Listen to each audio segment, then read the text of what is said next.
now, I'll get on with the signing and make this into law. Hope nothing happens to me between here and the television.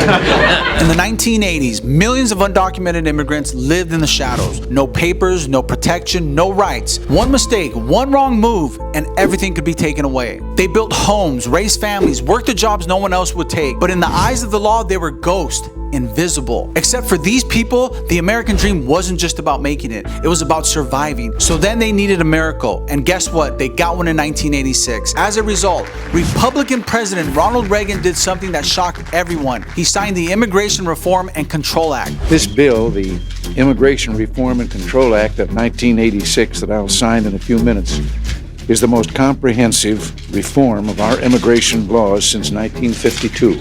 It gave Amnesty real legal status to 2.7 million undocumented immigrants. I supported this bill. I believe in the idea of amnesty for those who have put down roots and who have lived here, even though some time back they may have entered illegally. For the first time, they could breathe, work without fear, raise their families without looking over their shoulders. Future generations of Americans will be thankful for our efforts to humanely regain control of our borders and thereby preserve the value of one of the most sacred possessions of our people, American citizenship. Think about that. How many of us wouldn't be here if Reagan hadn't made that decision? How many dreams would have died before they even had a chance to begin? Probably millions of you who are talking shit about these protests today. The problem of illegal immigration should not, therefore, be seen as a problem between the United States and its neighbors.